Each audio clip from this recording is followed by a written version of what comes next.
Remiku atau Renungan Mingguanku adalah video yang terdiri dari 3 bagian. Bagian pertama adalah pembahasan permasalahan pada saat ini sebagai pengantar. Bagian kedua adalah pembahasan kitab suci yang berkaitan dengan masalah tersebut. Bagian ketiga adalah doa sebagai penutup, dan ini adalah salah satu video Remiku. Shalom saudara-saudariku yang dicintai Tuhan Yesus. Kita berjumpa lagi. Sekarang masa new normal, maka kita melihat bahwa semua aktivitas di lapangan sudah ke arah normal. Tentunya kita senang semua ya mendengar ini. Hanya memang harus tetap mematuhi protokol kesehatan agar penyebaran COVID ini dapat dihentikan. Diharapkan seluruh masyarakat Indonesia khususnya dan dunia umumnya agar terjadi pertumbuhan kesehatan yang baik dan pertumbuhan perekonomian juga baik. Sekarang kita tahu bahwa karena dampak ini banyak orang kehilangan pekerjaan, usaha omsetnya turun dan lain-lain. Kalau kita melihat informasi baik dari media massa atau juga melalui berita online, betapa banyak perusahaan yang mengurangi tenaga pekerjanya. Karena sudah sering kita tahu bahwa sudah tidak seimbang antara pendapatan dengan biaya yang telah dikeluarkan perusahaan. Maka banyak perusahaan yang melakukan efisiensi agar perusahaannya tetap dapat eksis berjalan, sehingga dengan terpaksa mengurangi tenaga kerja. Tentunya pada saat sekarang kita semua hanya meminta pertolongan kepada Tuhan Yesus untuk setiap peristiwa ini. Mari saudara-saudariku, kita membaca bersama di dalam Injil Matius bab 7 ayat 7 sampai dengan 11. Mintalah, maka akan diberikan kepadamu. Carilah, maka kamu akan mendapatkan. Ketoklah, maka pintu akan dibuka bagimu. Karena setiap orang yang meminta, menerima, dan setiap orang yang mencari, mendapat, dan setiap orang yang mengetok, baginya pintu dibukakan. Adakah seorang daripadamu yang memberi batu kepada anaknya jika ia meminta roti, atau memberi ular jika ia meminta ikan? Jadi jika kamu yang jahat tahu memberi pemberian yang baik kepada anak-anakmu, apalagi Bapa di surga, Ia akan memberikan yang baik kepada mereka yang meminta kepadanya. Demikianlah Injil Tuhan.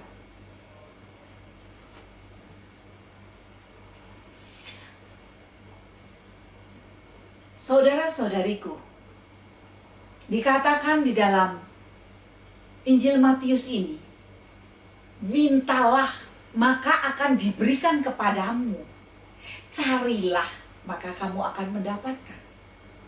Ketoklah, maka pintu akan dibuka bagimu. Kata-kata di atas padat, namun mempunyai makna yang mendalam.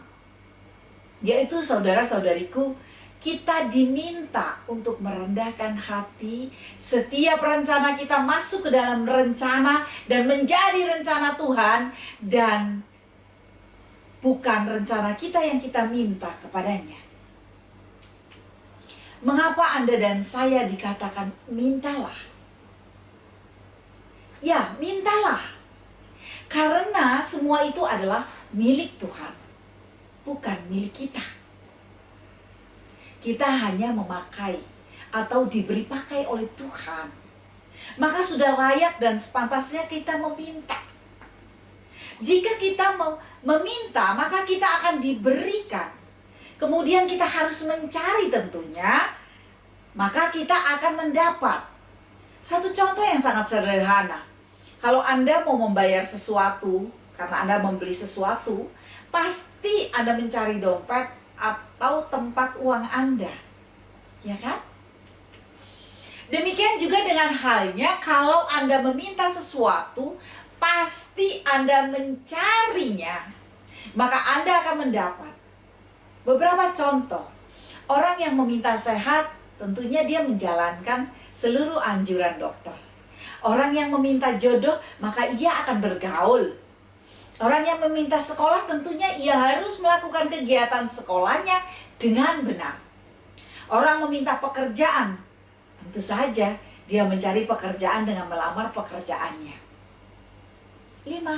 Orang meminta usaha, maka ia harus mencari cara dari mana modalnya, tempatnya, alat pendukung, dan sistemnya, serta lain-lain. Dikatakan setiap orang yang memiliki, maka menerima. Dan setiap orang yang mencari akan mendapatkan. Setiap orang yang mengetok, maka pintu akan dibukakan. Maksudnya adalah, Allah memberikan anugerah cuma-cuma, alias free, kepada kita semua.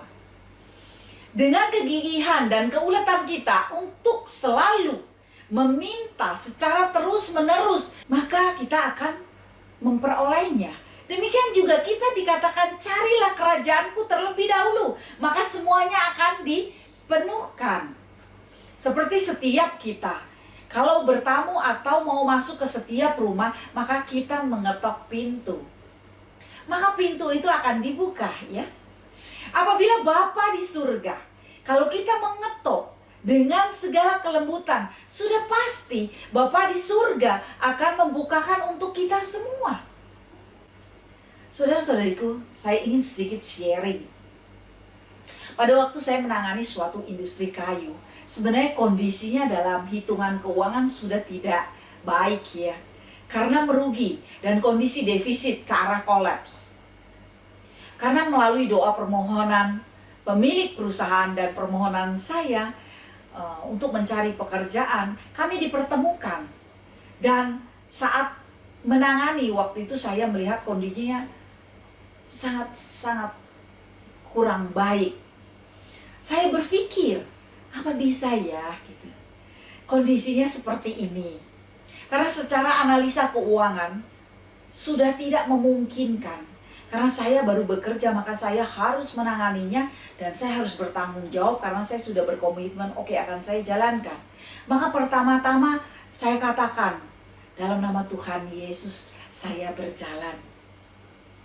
Kemudian saya membenahi sistem dan kemudian layout dari pabrik dan melakukan balancing untuk efisiensi serta efektivitas tenaga kerjanya.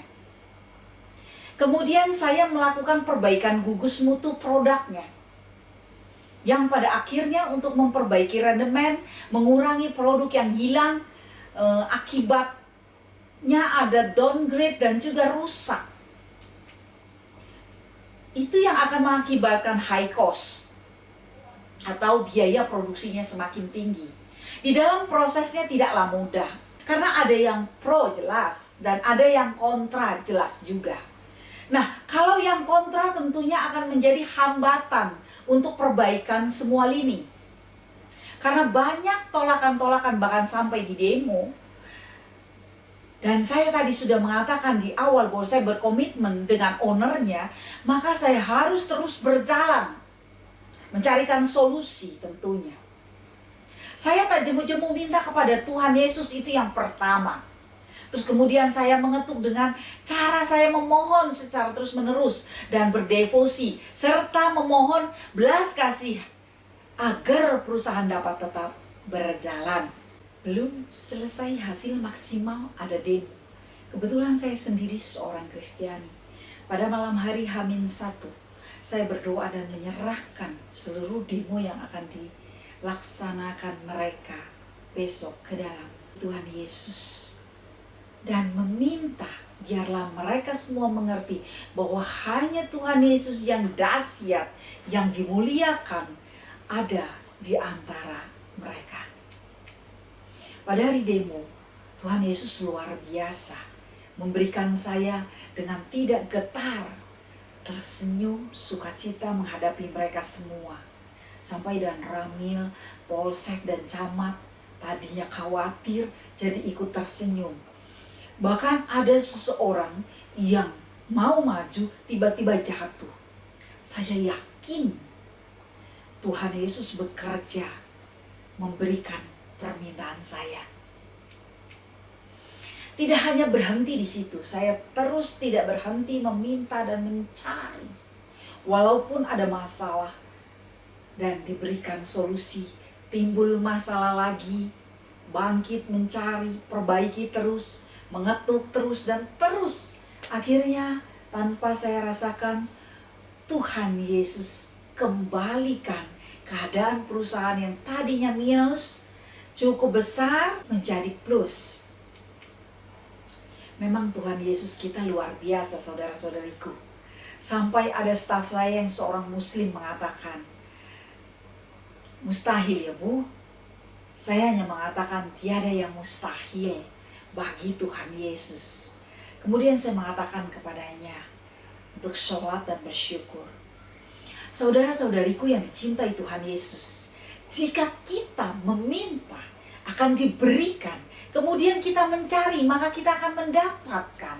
Lalu kita tidak pernah berhenti mengetuk pada pintu, akan dibukakan untuk kita semua. Adakah seseorang dari kita yang memberikan batu kepada anaknya jika ia meminta roti, atau memberikan ular jika ia meminta ikan? Kita tahu ini semua tidak mungkin kita sebagai orang tua melakukannya. Apalagi Bapa kita di sorga. Jadi jika kamu yang jahat tahu memberi pemberian yang baik kepada anak-anakmu, apalagi Bapa yang di sorga, Ia akan memberikan yang baik kepada mereka yang meminta kepadanya. Saudara-saudariku yang dicintai Tuhan Yesus, mari kita berdoa, meminta kepada Tuhan Yesus, mengetuk kepada Tuhan Yesus, agar pintu dibukakan untuk kita semua dalam setiap persoalan yang kita hadapi pada saat ini. Seluruh yang menyaksikan, mari kita satukan hati, kita siapkan diri kita, dan kita mau bersatu dengan Tuhan untuk meminta, mengetuk, mencari, agar kita mendapatkan. Dalam nama Bapa, Putra, dan Roh Kudus. Amin. Allah Bapa, Putra, Roh Kudus, terima kasih.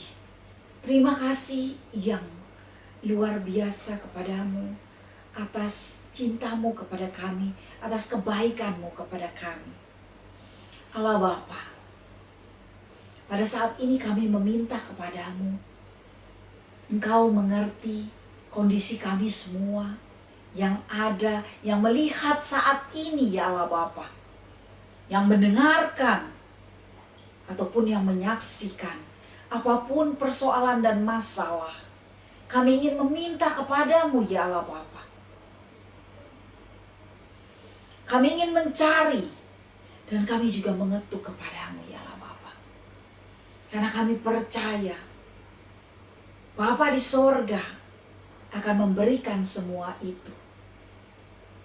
Karena kami semua milikmu. Karena Engkau berjanji kepada kami. Dan Engkau memberkati dari awal untuk kami semua. Terima kasih ya Allah Bapa. Terima kasih ya Allah Putra. Terima kasih ya Allah Roh Kudus.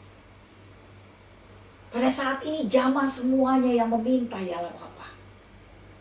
Biarlah mereka yang meminta, Engkau memberikan.